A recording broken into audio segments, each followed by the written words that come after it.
Hello, അസ്സാം വലൈക്കും. എല്ലാവർക്കും നമസ്കാരമുണ്ട്. സുഹൃത്തുക്കളെ, എന്താണ് എല്ലാവരും വിശേഷം? എല്ലാവർക്കും സുഖല്ലേ?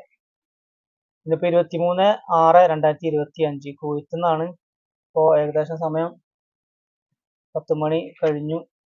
അപ്പോൾ നിങ്ങൾ അറിഞ്ഞ പോലെ തന്നെയാണ് ഖത്തറിൽ ആ ഒരു സംഭവം നടന്നു. നമ്മളും പറഞ്ഞു. പക്ഷെ നമ്മളതിൻ്റെ കൂടുതൽ ഒന്നും കൂടി വിശദമായിട്ട് അറിയുന്നതിന് വേണ്ടിയിട്ട് നമ്മളെ സുഹൃത്തുക്കൾക്ക്, സഹോദരങ്ങളൊക്കെ വിളിച്ചിരുന്നു, മെസ്സേജ് അയച്ചിരുന്നു. അപ്പോൾ അവർ പറഞ്ഞ നിലവിൽ അവിടെ ചില ഉഗ്ര സ്ഫോടനങ്ങളും അതിന്റെ ശബ്ദങ്ങളൊക്കെ കേട്ടു. റൂമിൽ ഇരിക്കുന്ന ഞാൻ നമ്മുടെ സുഹൃത്തിനെ വിളിച്ചപ്പോൾ മൂപ്പര് പറഞ്ഞ തന്നെയാണ്, വാതില് ഭയാനകമായിട്ടുള്ള ശബ്ദത്തോട് കൂടിയിട്ട് വാതിലിങ്ങനെ തള്ളുന്ന ശബ്ദം കേട്ടു. അവൻ 2-3 പ്രാവശ്യം പുറത്തേക്ക് പോയി.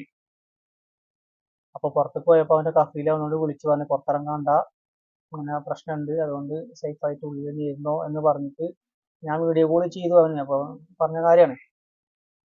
അപ്പോ ഖത്തറിൽ ചെറിയ പ്രശ്നം, പക്ഷെ എല്ലാവരും സേഫാണ്. കുഴപ്പങ്ങളും കാര്യങ്ങളൊന്നും ഇല്ല. ഒന്നും ഇല്ലാതിരിക്കട്ടെ, എല്ലാവരും സേഫ് ആയിട്ട് ഇരിക്കട്ടെ. അതേപോലെ തന്നെയാണ് കുവൈത്തിലെ അവസ്ഥകൾ എന്താണെന്ന് അറിയാൻ വേണ്ടിയിട്ട് ചോദിച്ചായിരുന്നു. അപ്പോൾ കുവൈത്തിൽ ഇപ്പോൾ നോർമലാണ്, സേഫാണ്, എല്ലാവരും, കുഴപ്പമൊന്നുമില്ല. പിന്നെ ഭീതിജനകമായിട്ടുള്ള കാര്യങ്ങളൊന്നും ഇവിടെ ഇല്ല. ഒക്കെ ഇങ്ങനെ സാധാരണ നടക്കുന്ന ഒരു സംഭവം. പക്ഷെ അവര് ഇറാൻ ആക്രമിക്കുന്നത് US-ന്റെ താവളമാണ്. കാരണം US ഒരു കാരണമില്ലാതെ അമേരിക്ക ഒരു കാരണമില്ലാതെ ഇറാൻ ആക്രമിച്ചു. അതിന്റെ ഒരു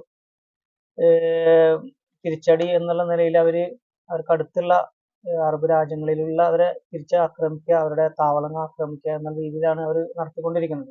എന്തായാലും കുവൈത്തിൽ ഈ പറഞ്ഞ പോലെ വ്യോമത്താവളം അടച്ചിട്ടുണ്ട്.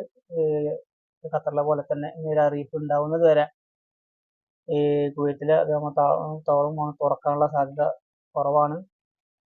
എന്തായാലും ഇപ്പോൾ പ്രശ്നങ്ങളൊന്നുമില്ല. അപ്പോൾ അവർ വിളിച്ചവരൊക്കെ പറയുന്നത് തന്നെയാണ്, അവരുടെ ചിലക്ക് മുകളിലൊക്കെ പോകുന്നവർ കണ്ടു. അപ്പോൾ കുറച്ചൊക്കെ പേടിയുണ്ട്, എല്ലാവർക്കും പേടിയുണ്ടാവും. കുവൈത്തിലാണെങ്കിലും നമുക്കാണെങ്കിലും പേടികൾ ഉണ്ടാവും. പക്ഷെ എന്നാലും പ്രശ്നങ്ങളൊന്നുമില്ല എന്നുള്ളൊരു വിവരമാണ് കിട്ടിയത്. ഇനിയിപ്പോൾ എന്തായാലും എല്ലാവരും സേഫായിട്ട് ഇരിക്കട്ടെ എന്നാണ് പ്രാർത്ഥിക്കാനുള്ളത്. കാരണം നമ്മൾ പ്രവാസികളല്ലേ, നമ്മളൊക്കെ കുടുംബം നോക്കാൻ വേണ്ടിയൊന്നുമല്ല. അപ്പോൾ നാട്ടിലുള്ളവരൊക്കെ പേടിച്ചിട്ട് ഇരിക്കുന്നുണ്ടാവും. കുവൈത്തിലുള്ള, ഖത്തറിലുള്ള, ബഹ്റൈനിലെ എല്ലാവർക്കുള്ള നാട്ടിലെ പ്രവാസികളായിട്ടുള്ള ആളുകളെ കുടുംബക്കാരൊക്കെ ഒന്ന് പേടിച്ചിട്ടാണ് ഇരിക്കുന്നുണ്ടാവും. പക്ഷെ ഇപ്പം നിലവിൽ എല്ലാവരും സേഫാണ് എന്നും കൂടി അറിയുക. എല്ലാവർക്കും വേണ്ടിയിട്ട് നിങ്ങളെല്ലാവരും പ്രാർത്ഥിക്കുക, ദുആ ചെയ്യുക. എല്ലാവർക്കും നമുക്കൊന്നും ചെയ്യാൻ പറ്റില്ല. പിന്നെ പ്രധാനമായിട്ട് പറയാനുള്ള ഒരു കാര്യം, അനാവശ്യമായിട്ടുള്ള പോസ്റ്റുകളോ വീഡിയോസുകളോ ആരും ഷെയർ ചെയ്യാണ്ടിരിക്കുക. കാരണം ഇത് ആഭ്യന്തര കാര്യങ്ങളായതുകൊണ്ട് ഭയങ്കര സ്ട്രിക്റ്റ് ആണ് കാര്യങ്ങൾ. അതുകൊണ്ട് നമ്മൾ അവിടുന്ന് കിട്ടിയ വീഡിയോസ്, ഇവിടുന്ന് കിട്ടിയ വീഡിയോസ്, അത് നമ്മൾ പഴയ വീഡിയോസ് ഒക്കെ ഇട്ടിട്ട് ഖത്തറിൽ നടക്കുന്നുണ്ട്, കുവൈത്തിൽ നടക്കുന്നുണ്ട് പറഞ്ഞിട്ട് ആരും വീഡിയോസ് ഇടാണ്ടിരിക്കുക. കാരണം അത് ഏറ്റവും വലിയ ബുദ്ധിമുട്ടാണ്. പ്രത്യേകം നമുക്ക് ഓർമ്മ വേണം. അപ്പോൾ നമ്മൾ അറിയുന്ന കാര്യങ്ങൾ ഉണ്ടെങ്കിൽ അത് വീഡിയോ ചെയ്യാൻ പറ്റുക, ഫോട്ടോ ഇടാൻ പറ്റുന്ന കാര്യങ്ങൾ മാത്രം ചെയ്യുക. അല്ലെങ്കിൽ നമ്മൾ പിന്നീട് ഖേദിക്കേണ്ടി വരും. നമ്മൾ തന്നെ പിന്നീട് അകത്താകാനോ അതിൻ്റെ ഫലങ്ങൾ അനുഭവിക്കാനൊക്കെ ഇടയാകും. അതുകൊണ്ട് അത് പ്രത്യേകം ശ്രദ്ധിക്കണം. പറയുന്ന കാര്യങ്ങളാണെങ്കിൽ സത്യസന്ധമാണെങ്കിൽ ഇടുക. അതും ഇടാൻ പറ്റുന്ന കാര്യങ്ങളാണെങ്കിൽ മാത്രം ഇടുക. കാരണം ഇവർ ആഭ്യന്തര കാര്യങ്ങൾ നമ്മൾ പ്രചരിപ്പിക്കാൻ പാടില്ല എന്നുള്ളതൊക്കെ ഉണ്ട്. അപ്പോൾ അതൊക്കെ പ്രത്യേകം സൂക്ഷിക്കുക.